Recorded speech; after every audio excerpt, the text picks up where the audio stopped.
Hello everyone, स्वागत है आप सभी का आपके अपने चैनल लेट्स स्टडी पर। होपफुली आप सभी अच्छे होंगे। आज के इस सेशन में मैं आप लोगों के साथ यहाँ पर कंटिन्यू करना चाहूँगी केमिस्ट्री का topic acid base and salt. तो देखिए, सबसे पहले हम यहाँ पर अभी आपको जो स्टार्ट करूँगी आपके साथ वो है एसिड। तो सबसे पहले हम देखते हैं एसिड क्या है। एसिड वह सब्सटेंस है जो H आयन को रिलीज करता है। तो यहाँ पर मैंने कुछ इम्पोर्टेंट रिएक्शन लिखी है जहाँ से एग्जाम में क्वेश्चन आए हैं। तो सबसे पहले हम देखते हैं कुछ इम्पोर्टेंट यहाँ पर रिएक्शन को और साथ में एक दो इम्पोर्टेंट टॉपिक को यहाँ पर जो पॉइंट है एसिड के बारे में उनको हम यहाँ पर देखेंगे। तो मैंने बताया एसिड क्या करते हैं। एसिड वो सब्सटेंस है जो H आयन को रिलीज करते हैं। किसको रिलीज करते हैं? ये H आयन को।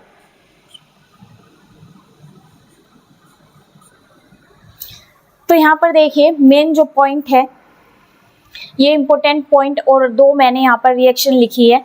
तो देखिए, पहला जो एसिड होते हैं दे आर सोर इन टेस्ट। एसिड का अगर टेस्ट पूछा जाए कि ये जो अम्ल है, एसिड मीन्स अम्ल, अम्ल का जो स्वाद है वो कैसा होता है? अम्ल का स्वाद होता है खट्टा। नेक्स्ट पॉइंट देखिए, they convert blue litmus to red litmus. अब देखिए जो लिटमस है, ये लिटमस एक पेपर होता है। इस पेपर से ही टेस्टिंग की जाती है कि हमारा सब्सटेंस एसिड है या बेस है। तो देखिए ये जो लिटमस पेपर है, ये लिटमस पेपर बना होता है लाइकेन का। लाइकेन का ये बना हुआ है litmus paper, made up of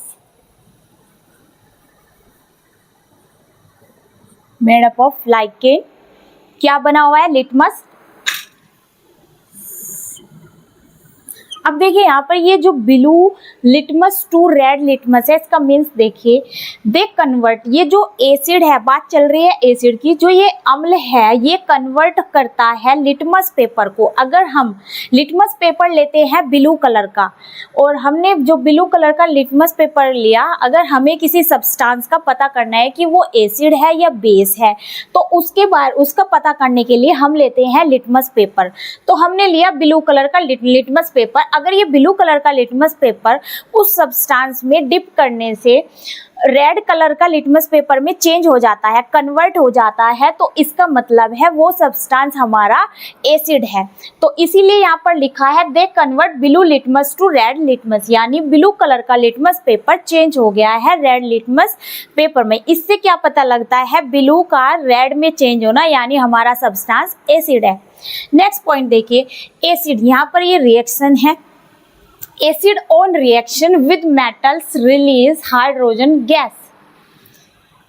जो एसिड है यानी जो अम्ल है, ये अम्ल किसके साथ रिएक्शन कर रहे हैं? मेटल्स के साथ। अगर अम्ल की मेटल के साथ रिएक्शन की जाती है तो रिलीज करते हैं हाइड्रोजन गैस को, साथ में रिलीज करते हैं साल्ट। तो यहाँ पर हमने एसिड लिया, अगर हम इसके साथ मेटल लेते हैं तो रिएक्शन में हम क्या रिलीज करते हैं? साल्ट को, और साथ में हाइड्रोजन गैस यहाँ से रिलीज होती है। अगर एसिड की यानी अम्ल की अगर धातु के साथ अभिक्रिया की जाती है तो हाइड्रोजन गैस को छोड़ते हैं। तो यहाँ पर मैंने लिया एसिड, लिया HCl, मेटल ली सोडियम, और यहाँ पर हमने जब इसकी रिएक्शन की इक्वेशन को बैलेंस किया तो यहाँ पर हमारा साल्ट बना 2NaCl, और यहाँ से निकलती है हाइड्रोजन गैस।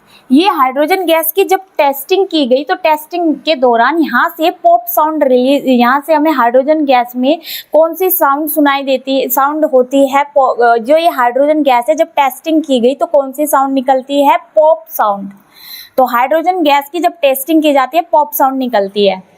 नेक्स्ट देखिए, acid on reaction with metal carbonate या मेटल बाइकार्बोनेट देता है CO2 गैस।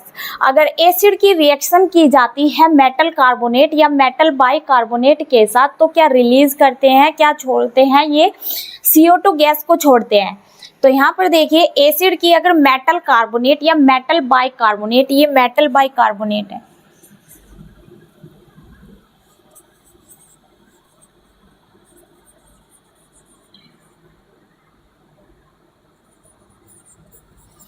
मेटल कार्बोनेट या मेटल बाइकार्बोनेट की एसिड के साथ रिएक्शन की जाती है तो साथ में मेटल साल्ट रिलीज होता है, वाटर को रिलीज करते हैं और क्या छोड़ते हैं, CO2 गैस को छोड़ते हैं। तो यहाँ पर मैंने लिया एसिड HCl लिया, फिर से मेटल कार्बोनेट में Na2CO3 रिएक्शन कराई तो साल्ट निकला NaCl और वाटर, और साथ में इन्होंने छोड़ी CO2 गैस यानी कार्बन डाइऑक्साइड गैस को छोड़ा। किसके साथ छोड़ा? मेटल कार्बोनेट के साथ। और मेटल बाइकार्बोनेट के साथ भी ये छोड़ते हैं CO2 गैस को। यहाँ पर एसिड HCl लिया, फिर यहाँ पर साल्ट, यहाँ पर ये जो मेटल साल्ट लिया, तो यहाँ पर जो मेटल बाइकार्बोनेट लिया तो यहाँ पर रिलीज किया, जो साल्ट बना है, जो साल्ट यहाँ से रिलीज हुआ है NaCl व CO2 गैस को इन्होंने छोड़ा और साथ में वाटर को।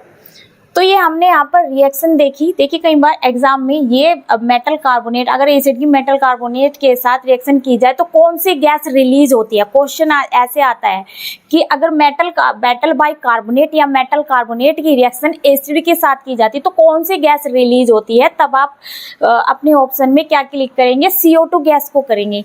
अगर एसिड की मेटल के साथ रिएक्शन होती है तो कौन सी गैस को छोड़ते हैं, हाइड्रोजन गैस को। अगर क्वेश्चन में हाइड्रोजन गैस के दौरान तो जब टेस्टिंग की जाती है कौन सी साउंड रिलीज होती है, पॉप साउंड रिलीज होती है। इस टाइप से क्वेश्चन आते हैं। ऐसा क्वेश्चन भी आता है कि ब्लू लिटमस का रेड लिटमस में चेंज होना कौन से सब्सटेंस में होता है, तो एसिड में होता है। अब यहाँ पर हम डिस्कस करेंगे एसिड के कुछ एग्जाम्पल। तो चलिए अब यहाँ पर एसिड के कुछ एग्जाम्पल्स को देखते हैं जो प्रीवियस ईयर एग्जाम में आए हैं। तो चलिए पहले देखते हैं हम एसिड के कुछ एग्जाम्पल। चलिए अब देखते हैं कुछ एसिड के यूजेस। एसिड के यूज कहाँ कहाँ होते हैं।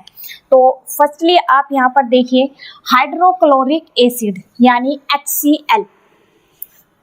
तो यहाँ पर देखिए जो ये HCl है, HCl को पहले देखते हैं। HCl का एक और नाम से जाना जाता है म्यूरेटिक एसिड।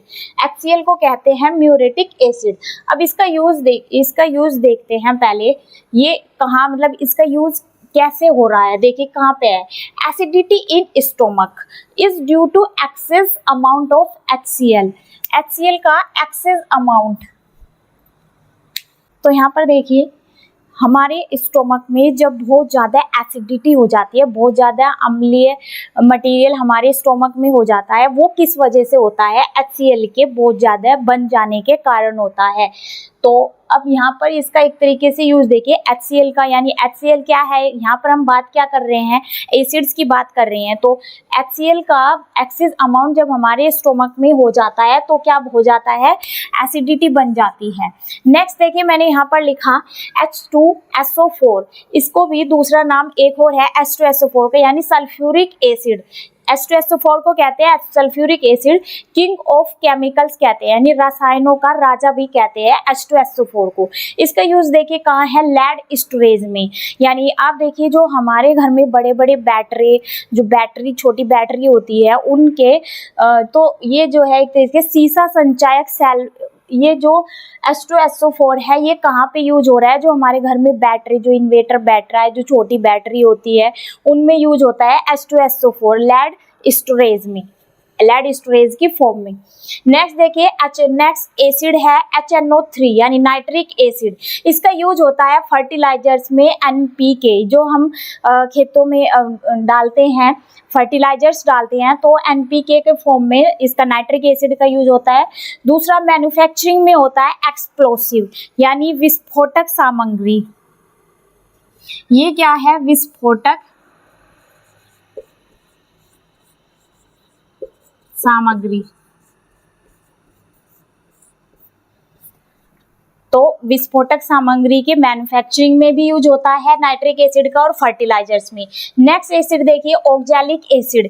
ऑक्सैलिक एसिड का यूज होता है हम जो टमाटर खाते हैं उसमें और स्पिनेच में यानी पालक में। अगर क्वेश्चन आए कि बताइए स्पिनेच में कौन सा एसिड प्रेजेंट होता है तो वो कौन सा होता है, ऑक्सैलिक एसिड होता है। टोमेटो में भी यानी टमाटर में भी यही प्रेजेंट होता है। नेक्स्ट देखिए लैक्टिक एसिड। अगर लैक्टिक एसिड का यूज पूछा जाए कहाँ होता है, मिल्क एंड कार्ड। अब जो ये हमारा जो मिल्क होता है, दूध और जो दही होता है उनका खट्टापन किसके कारण होता है, लैक्टिक एसिड के कारण होता है। नेक्स्ट देखिए एसिटिक एसिड। ये जो एसिटिक एसिड है इसका यूज देखिए कहाँ होता है, सिरका में यूज होता है। अब देखिए ये सिरका कौन से वाला है, ये सिरका वो है जो मिर्च मूली वाला जो सिरका जो घर में खाते हैं ना, तो उस सिरके को कहते हैं विनेगर। तो विनेगर में जो यूज हो रहा है एसिड वो है एसिटिक एसिड। नेक्स्ट देखिए टार्टेरिक एसिड। ये टार्टेरिक एसिड का यूज होता है टैमरिंड में, ग्रेप्स में, अनराइप मैंगोज में। टैमरिंड मीन्स इमली, अंगूर और कच्चे आम। जो कच्चा आम, इमली और जो अंगूर है इनमें यूज होता है। इनमें कौन सा एसिड है, टार्टेरिक एसिड है। नेक्स्ट देखिए यहाँ पर फॉर्मिक एसिड। फॉर्मिक एसिड का यूज होता है रेड आंट्स एंड निटल लीव्स में। देखिए जो रेड आंट्स है यानी लाल चींटी, ओनली लाल चींटी में ये जो कौन सा एसिड प्रेजेंट है, फॉर्मिक एसिड प्रेजेंट है। अगर ऑप्शन में दिया हुआ है कि एंट स्टिटिंग में यानी रेड एंड्स ना दे करके अगर क्वेश्चन में आए कि एंड्स स्टिंगिंग यानी चींटी के काटने में कौन सा एसिड प्रेजेंट होता है, तब भी आप अपने ऑप्शन में क्या क्लिक करेंगे, फॉर्मिक एसिड को करेंगे। अगर रेड आंट्स के लिए पूछा जाता है तब भी क्या लगाएंगे, फॉर्मिक एसिड को लगाएंगे। तो यूज होता है इसका रेड आंट्स में। दूसरा निटल लीव्स में यानी जो बिछुआ पत्ती होती है ना उनके अंदर भी फॉर्मिक एसिड प्रेजेंट होता है। अब यहाँ पर इससे आगे हम डिस्कस करने वाले हैं बेस को। आप चाहे तो एक स्क्रीनशॉट ले सकते हैं। चलिए अब डिस्कस करते हैं बेस। चलिए अब देखते हैं बेस। बेस क्या होता है, देखिए बेस क्या करते हैं। बेस वह सब्सटेंस है जो OH आयन को रिलीज करते हैं। किसे रिलीज करते हैं, OH आयन को। और जो देखिए एसिड हमेशा क्या करते हैं, पॉजिटिव आयन को रिलीज करते हैं। ये हमेशा निगेटिव आयन को रिलीज करते हैं। कौन सा है, OH आयन। ठीक है, अब हम इसके यहाँ पर कुछ पॉइंट और एक रिएक्शन देखते हैं। जैसे देखिए एसिड टेस्ट में कैसा था, खट्टा था। तो ये बेस कैसा होता है, ये बेस का जो टेस्ट है वो बिटर होता है यानी कड़वा होता है और सोपी होता है। ये जो बेस है यानी जब इसे टच करते हैं बेस को तो ये सोपी लगता है यानी चिकना सब्सटेंस होता है बेस।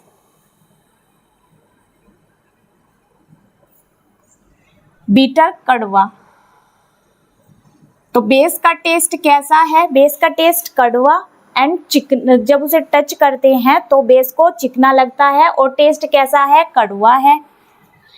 ये कन्वर्ट होता है, वो क्या हो रहा था, ब्लू लिटमस कन्वर्ट हो रहा था रेड में। लेकिन बेस को, अगर बेस सब्सटेंस का हमें पता करना है कोई सब्सटेंस बेस है या एसिड है, तो यहाँ पर हमें क्या करना है, बेस का पता करने के लिए हम लेते हैं रेड लिटमस पेपर। अगर रेड लिटमस पेपर चेंज हो जाता है, कन्वर्ट हो जाता है ब्लू लिटमस में, यानी वो हमारा सब्सटेंस क्या है, बेस है।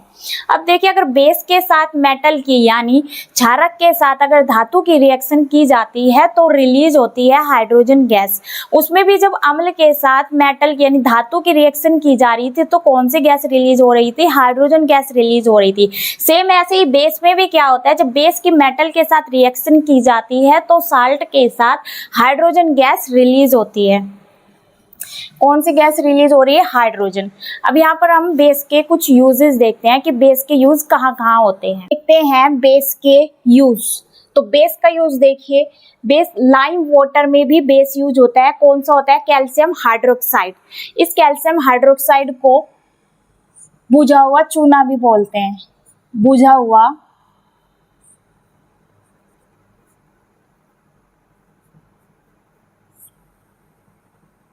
चूना। तो देखिए लाइम वाटर को बुझा हुआ चूना भी कहते हैं हिंदी में। और क्या है ये, कैल्शियम हाइड्रोक्साइड। यूज होता है इसका व्हाइट वॉशिंग में। देखिए जब घरों में व्हाइट वॉशिंग की जाती है तो उसमें क्या होता है, ये बुझा हुआ चूना यानी कैल्शियम हाइड्रोक्साइड बेस होता है। नेक्स्ट देखिए साबुन के बनने में बेस देखिए कौन से यूज होते हैं, NaOH और KOH, ये दोनों यूज होते हैं। KOH का यूज करते हैं, जो कपड़े धोने वाला साबुन होता है ना, उस साबुन में बेस यूज होता है KOH। और जो नहाने वाला साबुन होता है उसमें NaOH बेस यूज होता है। तो कपड़े धोने वाले में KOH और नहाने वाले साबुन में NaOH। नेक्स्ट देखिए विंडो क्लीनर। जो विंडो क्लीनर होते हैं ना, जैसे जो शीशे साफ करने वाली, विंडो को साफ करने वाला जो क्लीनर होता है वो होता है अमोनियम हाइड्रोक्साइड। तो कौन सा बेस होता है वो अमोनियम हाइड्रोक्साइड होता है NH4OH। नेक्स्ट देखिए मिल्क ऑफ मैग्नीशिया यानी मैग्नीशियम हाइड्रोक्साइड। तो ये जो मैग्नीशियम हाइड्रोक्साइड बेस है इसका यूज देखिए कहाँ करते हैं, इसका यूज करते हैं जब एसिड वाले यूज में मैंने बताया था, जब हमारे स्टोमक में बहुत ज़्यादा एसिडिटी हो जाती है। वो किस कारण होती है, बहुत ज़्यादा एक्सेस अमाउंट के कारण HCl के। तो उस अम्लीयता को खत्म करने के लिए इस मिल्क ऑफ मैग्नीशिया को लिया जाता है। ये प्रेजेंट होता है इनो का पैकेट। देखिए इनो का पैकेट सभी ने देखा है, तो जब बहुत ज़्यादा एसिडिटी हो जाती है तो उस फॉर्म में किसको लिया जाता है, इनो को लिया जाता है। इनो के अंदर मैग्नीशियम हाइड्रोक्साइड प्रेजेंट होता है, तो इस बेस का यूज किया जाता है एसिडिटी को कम करने के लिए। तो यहाँ पर हमने बेस के यूजेस देखे। अब यहाँ पर हम डिस्कस करेंगे इससे आगे साल्ट को। तो अब हम पढ़ेंगे साल्ट को। देखिए अब देखते हैं साल्ट को। साल्ट क्या है, यानी लवण। तो देखिए जो लवण है वो एसिड और बेस से मिलकर बनता है। एसिड और बेस मिलके बनाते हैं साल्ट को। साथ में जब ये दोनों की रिएक्शन होती है एसिड और बेस की, तो यहाँ पे साल्ट के साथ रिलीज होता है वाटर हीट। ये जो हीट है ये एक्सोथर्मिक होती है।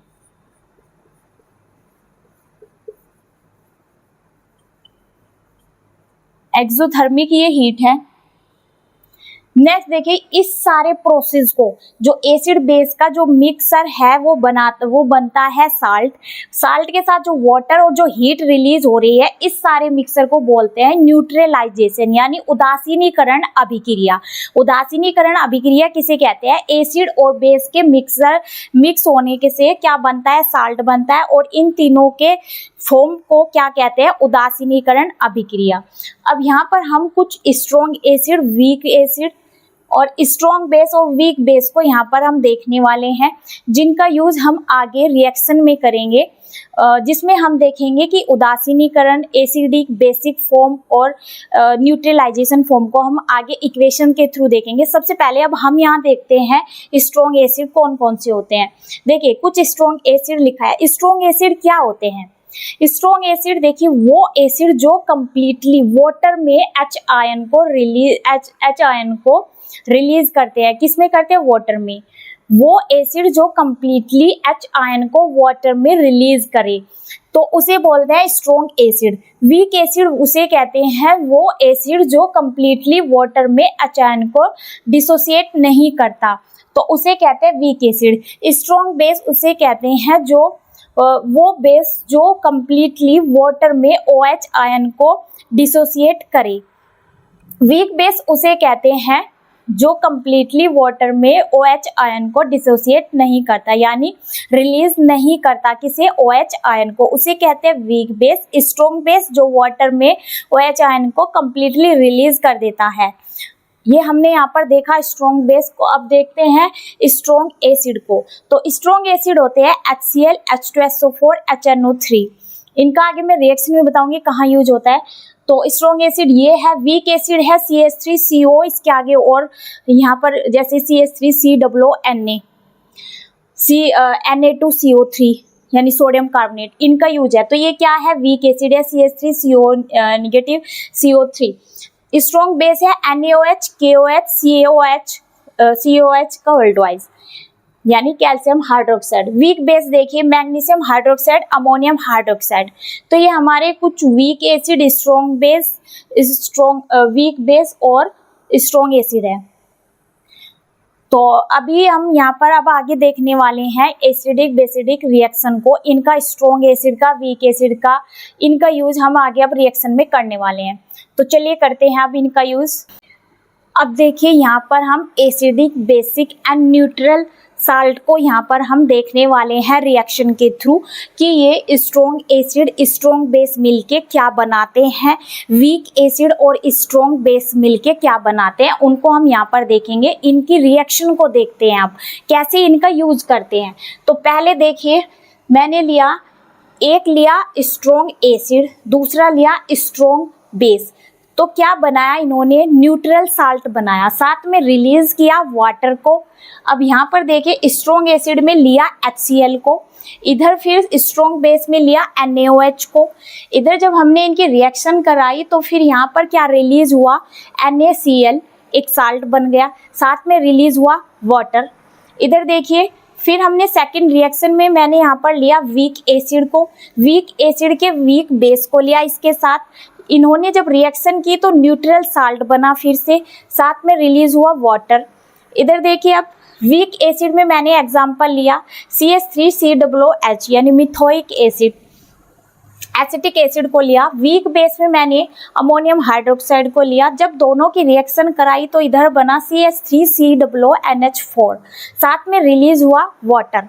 अब देखिए इन दोनों रिएक्शन में क्या बना, न्यूट्रल साल्ट बना। कैसे बना, इधर मैंने स्ट्रॉन्ग एसिड के साथ स्ट्रॉन्ग बेस को लिया, इधर मैंने यहाँ पर लिया वीक एसिड के साथ वीक बेस को लिया। तो यहाँ पर स्ट्रॉन्ग लिया जा रहा है, तब भी क्या बन रहा है, न्यूट्रल साल्ट। अगर मैं दोनों वीक एसिड और वीक बेस को लेती हूँ, यानी सेम यहाँ पर बेस लिए क्या वीक, अगर स्ट्रॉन्ग लेती हूँ तब भी क्या बन रहा है, न्यूट्रल साल्ट बन रहा है। अब देखिए यहाँ पर हम देखते हैं एसिडिक साल्ट किसके बनने से बनते हैं। जब हम एक स्ट्रॉन्ग एसिड लेते हैं, साथ में लेते हैं वीक बेस, स्ट्रॉन्ग एसिड के साथ जब वीक बेस लेते हैं तो क्या बनता है, एसिडिक साल्ट बनता है, साथ में रिलीज होता है वाटर। तो अब हम यहाँ पर देखते हैं स्ट्रॉन्ग एसिड में हमने क्या लिया, HCl, साथ में फिर वीक बेस में लिया अमोनियम हाइड्रोक्साइड, इधर रिलीज हुआ क्या बना यहाँ पर, अमोनियम क्लोराइड, साथ में रिलीज हुआ वाटर। तो ये क्या बन गया यहाँ पर, स्ट्रॉन्ग एसिड। एक स्ट्रॉन्ग एसिड और एक वीक बेस मिलके क्या बना रहे हैं, एसिडिक साल्ट को बना रहे हैं। तो ये हमने यहाँ पर देखा न्यूट्रल साल्ट को, एसिडिक साल्ट को। अभी यहाँ पर रह गया है बेसिक साल्ट। अब बेसिक साल्ट को भी देखते हैं एक बार। चलिए यहाँ पर अब देखते हैं हम बेसिक साल्ट को। तो देखिए weak acid and strong base मिलकर के क्या बनाते हैं, बेसिक साल्ट, साथ में रिलीज करते हैं वाटर को। तो देखिए वीक एसिड में यहाँ पर लिया एसिटिक एसिड, स्ट्रॉन्ग बेस में लिया NaOH को, तो इन्होंने बनाया CH3COONA और रिलीज किया वाटर। तो यहाँ पर हमने अभी क्या क्या देखा, हमने देखा वहाँ पर अभी न्यूट्रल साल्ट को देखा, एसिडिक साल्ट को देखा और अब बेसिक साल्ट को भी यहाँ पर हमने देख लिया है। तो इस तरीके से स्ट्रॉन्ग एसिड, वीक बेसिड, स्ट्रॉन्ग बेस, वीक बेस मिलके रिएक्शन बनाते हैं और बेसिक और एसिडिक साल्ट, न्यूट्रल साल्ट बनता है। कुछ मैंने एग्जाम्पल भी लिखवाए आप लोगों को कि ये स्ट्रॉन्ग बेस है, ये वीक बेस है, या स्ट्रॉन्ग एसिड है, या वीक एसिड है, और कुछ रिएक्शन दिखाई चारों की। एक एक का मैंने एग्जाम्पल लिया यहाँ पे। तो यहाँ पर हमारा ये साल्ट हो गया है। अब साल्ट के यूज देखते हैं, यूजेस ऑफ साल्ट। तो यहाँ पर मैंने पहला जो एग्जाम्पल लिया है, मैंने लिया यहाँ पर सोडियम क्लोराइड का। अब देखिए ये जो सोडियम क्लोराइड है क्या है, ये सोडियम क्लोराइड एक साल्ट है। इस साल्ट का यूज देखते हैं हम कहाँ होता है। इसका यूज होता है डिक्रीज करने में फ्रीजिंग पॉइंट ऑफ आइस, यानी जो बर्फ होती है, बर्फ का जो बर्फ होती है उसको पिघलने में हेल्प करता है, यानी बर्फ के फ्रीजिंग पॉइंट को डिक्रीज करता है ये साल्ट। कौन सा, सोडियम क्लोराइड। नेक्स्ट देखिए यहाँ पर प्रेजेंट है स्वेट यानी पसीने में और टूथपेस्ट में। देखिए जो सोडियम क्लोराइड है, ये सोडियम क्लोराइड हमारे जो टूथपेस्ट हम करते हैं उसमें भी प्रेजेंट होता है, साथ में हमारे पसीने में भी प्रेजेंट होता है सोडियम क्लोराइड। तो हमारा स्वीट एंड टूथपेस्ट में भी प्रेजेंट होता है सोडियम क्लोराइड। और इसका कहाँ पे यूज देखा है, आइस के फ्रीजिंग पॉइंट को डिक्रीज करने में। नेक्स्ट देखिए सोडियम बेंजोएट C6H5COONA यूज होता है इसका फूड प्रिजर्वेटिव में, यानी वो सब्सटेंस जो हमारी फूड सामग्री को खराब होने से बचाए उसे कहते हैं फूड प्रिजर्वेटिव। जैसे एग्जांपल में यहाँ पर मैंने लिया सोडियम बेंजोएट। तो सोडियम बेंजोएट एक क्या है, फूड प्रिजर्वेटिव है। लाइक मैं बात करूँ जैसे वीट यानी गेहूँ, हमारा गेहूँ 1 साल या 2 साल तक उसमें कोई कीड़ा ना लगे या कुछ घुन ना लगे, तो उसमें जो उस गेहूं को एक तरीके से प्रोटेक्ट करके रखता है ये सोडियम बेंजोएट। क्या है, ये एक साल्ट है। नेक्स्ट देखिए मैंने यहाँ पर लिया सोप को लिया, यानी साबुन। साबुन क्या है, सोप क्या है, हमारा साल्ट है। तो ये किससे मिलकर बना है? ये बना है sodium potassium salt of higher fatty acid. तो देखिए ये जो सोडियम पोटेशियम साल्ट है ये उच्च वसीय अम्लों के मिलने से बनता है क्या? साबुन बनता है। साबुन क्या है? एक साल्ट है। किसके कौन कौन से साल्ट से मिलकर बना है? सोडियम पोटेशियम से। नेक्स्ट देखिए डिटर्जेंट यानी अपमार्जक। ये जो हम सर्फ यूज करते हैं तो सर्फ क्या है? एक डिटर्जेंट है। इसमें भी यूज होता है सोडियम पोटेशियम साल्ट की। कौन सा एसिड यूज होता है इसमें? Sulphonic acid. तो देखिए सल्फोनिक एसिड के सोडियम पोटेशियम साल्ट के मिलने से बनता है अपमार्जक यानी डिटर्जेंट बनता है। तो सोडियम पोटेशियम लवणों सल्फोनिक एसिड के सोडियम पोटेशियम लवणों को कहते हैं क्या? डिटर्जेंट कहते हैं। अब इस डिटर्जेंट का काम देखिए क्या है? डिक्रीज करना होता है सरफेस टेंशन ऑफ वाटर। तो देखिए जो वाटर होता है ना हमारा, तो वाटर के सरफेस टेंशन को डिक्रीज करने का काम होता है अपमार्जक यानी डिटर्जेंट का। तो यहाँ पर बात हुई है वाटर की। क्या कर रहा है ये डिटर्जेंट? सरफेस टेंशन, वाटर के सरफेस टेंशन को डिक्रीज कर रहा है। तो अभी यहाँ पर देखिए एक छोटा सा एक पॉइंट हो रहा है यहाँ पर। वाटर देखिए वाटर दो टाइप के होते हैं, हार्ड वाटर, सॉफ्ट वाटर। अगर हमें हार्ड वाटर या सॉफ्ट वाटर का पता करना है, उसे पता करने के लिए हमें साबुन का टेस्ट किया जाता है। देखिए जिस वाटर में साबुन आसानी से डिसोल्व हो जाए यानी जिस वाटर में साबुन घुल जाती है उस वाटर को कहते हैं सॉफ्ट वाटर यानी मृदु जल। और वो वाटर जिसमें साबुन नहीं घुलती उसे कहते हैं कठोर वाटर यानी कठोर जल। क्या कहते हैं उसे? हार्ड वाटर बोलते हैं। तो हार्ड वाटर में साबुन ईजिली नहीं घुलती और ईजिली घुल जाए जिस वाटर में उसे कहते हैं सॉफ्ट वाटर। तो ये वाटर की पहचान है, साबुन जिसमें घुल जाए उसे कहते हैं सॉफ्ट वाटर और जिसमें नहीं घुलती है उसे कहते हैं हार्ड वाटर। अभी हमने यहाँ पर यूजेस देख लिए हैं, तीनों के देख लिए, एसिड के भी, बेस के भी और साल्ट के भी। इसी के साथ हमारा ये टॉपिक खत्म होता है। कल हम डिस्कस करेंगे इंडिकेटर को। तो इंडिकेटर टॉपिक को हम डिस्कस करेंगे। देखिए जो आज मैंने ये टॉपिक डिस्कस किया है एसिड बेस साल्ट, इससे क्वेश्चन आते हैं। इससे तो हर बार क्वेश्चन आता है साल्ट वाले टॉपिक से, तो इनको अच्छे से कीजिएगा कि वीक एसिड स्ट्रॉन्ग एसिड के मिलने से क्या बनता है और हमारे वीक एसिड क्या है, वीक बेस क्या है, स्ट्रॉन्ग बेस क्या है, स्ट्रॉन्ग एसिड क्या है। तो इनको आप अच्छे से पढ़ेंगे तो आपका इजीली एक क्वेश्चन यहाँ से सोल्व हो जाएगा। और जो मैंने एग्जांपल दिए है कि एसिड के कुछ एग्जांपल दिए, मिल्क ऑफ मैग्नीशिया यानी यूजेस दिए ना एसिड के यूजेस, साल्ट के यूजेस और बेस के यूजेस, वहाँ से भी क्वेश्चन आते हैं। तो चलिए जब मैं प्रैक्टिस सीरीज लगवाऊंगी तो तब इनके और अच्छे से बताऊंगी। तो ये सारा ही टॉपिक इम्पोर्टेंट है। कल हम डिस्कस करेंगे इंडिकेटर को, वहाँ से भी क्वेश्चन आता है। चलिए फिर रखते हैं आज की क्लास को यहीं तक, मिलते हैं नेक्स्ट वीडियो में। If you understood this video then please like, subscribe and share to my channel and thank you so much.